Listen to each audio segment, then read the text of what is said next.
Hello there, my name is Callum. I'm a writer, editor, dreamweaver, host, whatever you want for TNW, and welcome each and every one of you to this edition of Rise Spotlight. Now, the clip you just saw, that was a sneaky little glimpse into the backstage workings of how we put together these events. So if you joined us last time for our Workspace Evolution event, welcome back. Nice to see you again. If this is your first time at a Rise Spotlight, well, come on in. It's warm, it's cozy, and it's lovely to have you here. And we have a whole load of exciting content about XR or extended reality for you today. Yes, so if you don't know, Rise Spotlight is from ISE or Integrated Systems Europe. They have an event each year. The next one is going to be in Barcelona in June.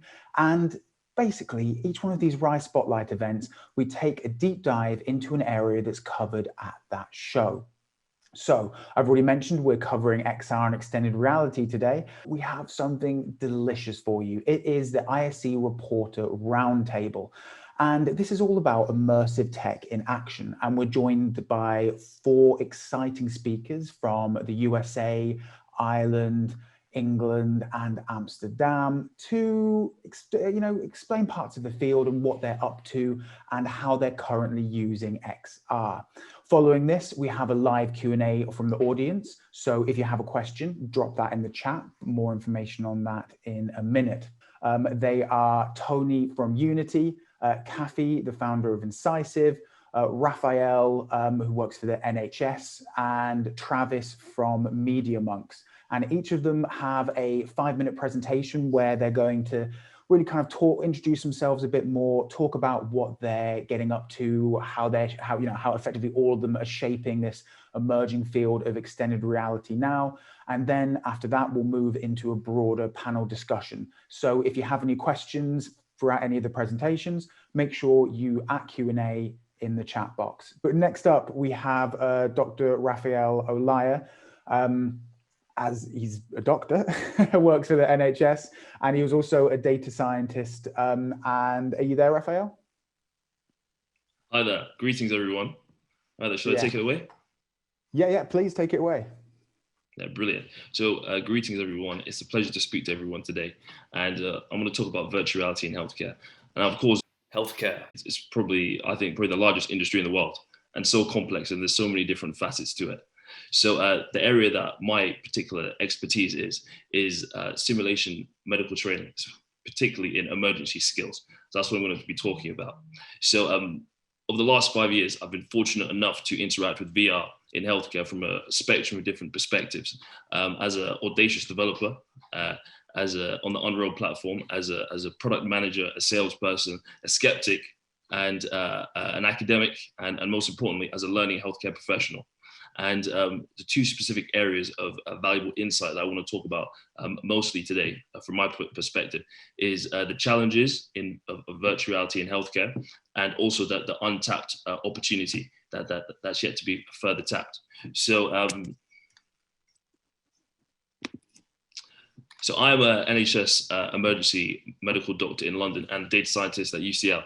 And in 2015, after exiting my first startup, I partnered with an e-learning company called Olive Media to develop a range of virtual reality medical simulation skill programs for healthcare professionals. And this led to a spin-off company called Medigage, which sold an accredited virtual reality training course for basic life support, which is CPR, the course that healthcare professionals, in every building, someone should know this, or on a train or everywhere. So it's very commonplace. So I'll show you a snippet of that. So this is my team on the screen. We got a surgeon, a multidisciplinary team, and people just to push the project forward. So yeah, so that was just my history. That was the first startup on the left, and then the development, and then also using it in practice with NHS healthcare professionals. This is the certificate that we gave one of them. You can see she looks very happy. So here's the video. Team, can you roll that, please?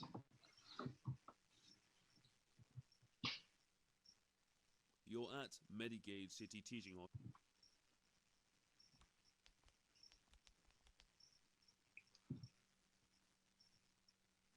So this was in 2015. Hello, can you hear me? Can you hear me? You might be able to recognize the voice.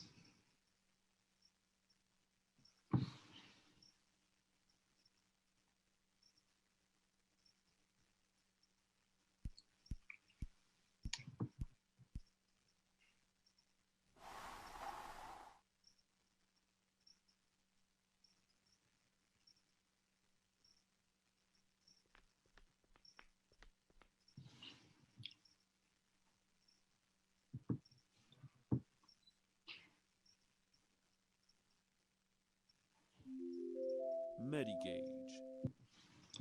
Okay, thank you very much.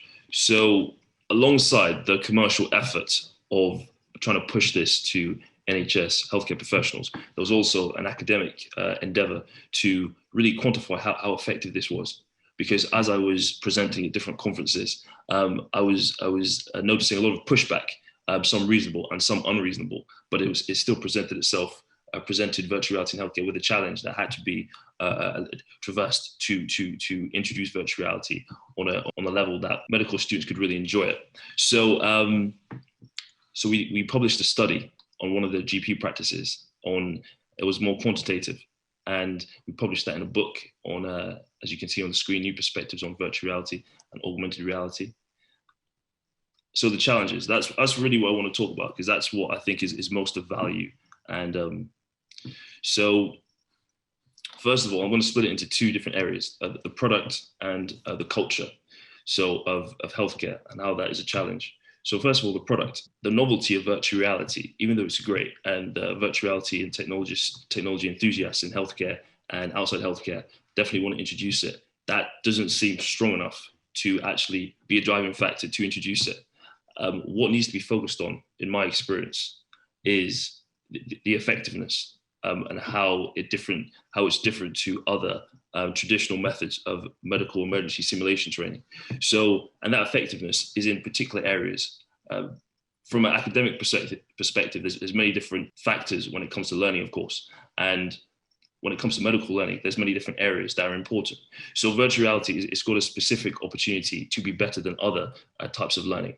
And that's what needs to be highlighted, because no one can really argue with it when it comes to actually promoting virtual reality and the high development cost and the high expensive behavioral change, which is time and money for busy healthcare professionals. So I think that's what should be focused on, and that's what seems to be most effective for us. So what is that? The specific areas that virtual reality is better. So really, it's simulating the pressured environments that give more ecological validity to virtual reality compared to traditional methods. And I was hearing the participants saying, I really feel pressure in a way that's different to doing it in a room where there's a screen and there's a camera on me and my colleagues are around me. And that pressure is more ecologically like what they would notice when they're at a cardiac arrest situation or a deteriorating patient situation, where every second counts. Because you can practice it as many times as you want, but it's really those human factors, those ergonomic factors that are going to make the difference when it comes down to it. So, and that's what virtual reality has that traditional methods don't have. So, other parts of the product is the way in which the product fits into the learning management system in terms of the trajectory of medical learning.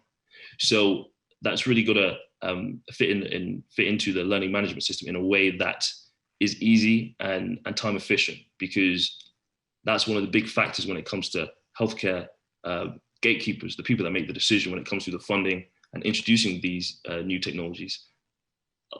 That's really what they're thinking about.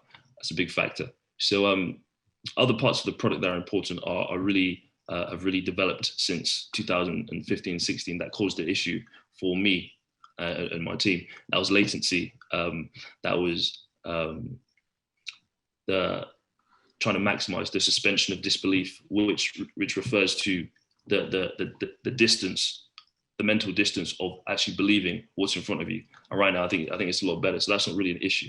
So the other aspect of the challenge that I want to talk about is really the cultural aspect of healthcare. And it's really an area which I feel it's not easy to put into words without thinking really hard about, because when it comes to healthcare, the key decision makers when it comes to clinical things, not management things, clinical things, are medical people and are doctors. And when it comes to deciding what goes, they only really listen to what other medical people say.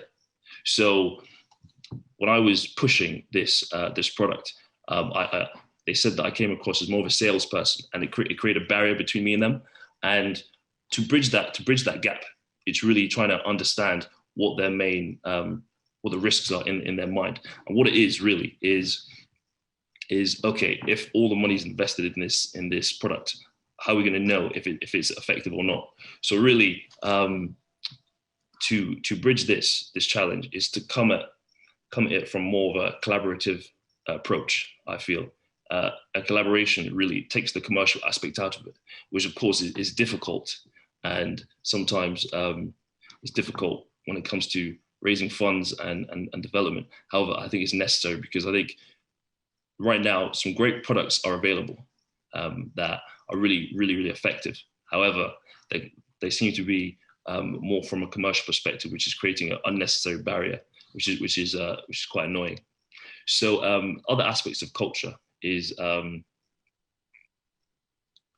guess forming a strategy of introducing virtual reality programs that fits in with the hierarchy and the system of healthcare as it is very nuanced. And for example, how funding works. Gatekeepers, because a lot of the gatekeepers are going to be a lot more mature and not be accustomed to technology, because they're just focused on their medical specialty. And of course, healthcare workers and educators have limited time, so they want the easiest option. So opportunities.